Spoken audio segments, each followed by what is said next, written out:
राधे राधे। देववाणी में आपका स्वागत है।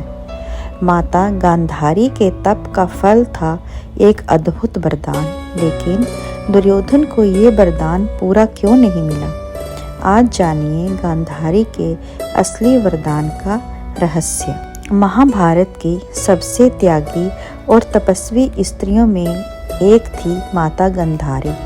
पति धृतराष्ट्र के अंधेपन को अपना भाग्य मानकर उन्होंने स्वयं अपनी आंखों पर पट्टी बांध ली थी। बरसों तक कठोर तपस्या, संयम और व्रत के कारण गांधारी के भीतर एक अद्भुत तप शक्ति उत्पन्न हो गई। ये शक्ति वरदान देने में सक्षम थी और शाप देने में भी। जब महाभारत का युद्ध प्रारंभ होने वाला था, गांधारी को दुर्योधन की चिंता सताने लगी। एक दिन उन्होंने दुर्योधन को अपने पास बुलाया और कहा, पुत्र, आज मैं अपनी आंखों की पट्टी खोलूंगी। मेरी दृष्टि जिस अंग पर पड़ेगी वह अंग ब्रज के समान कठोर हो जाएगा।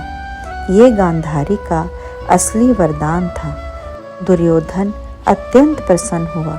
वह तुरंत नग्न अवस्था में माता के समक्ष खड़ा हो गया, लेकिन तभी भगवान श्री कृष्ण ने दुर्योधन को संकेत दिया, पुत्र, माँ के सामने ऐसे मत खड़े हो।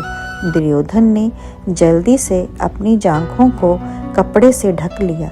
जब गांधारी ने वर्षों बाद अपनी आंखों की पट्टी खोली, उनकी दृष्टि दुर्योधन के पूरे शरीर पर पड़ी, पर जांघों पर नहीं।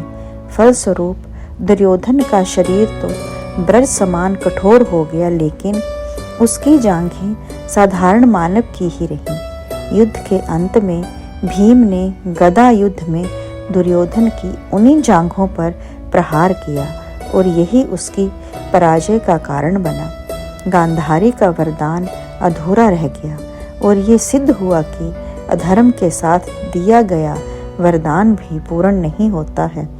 महाभारत हमें सिखाती है कि शक्ति से बड़ा धर्म होता है।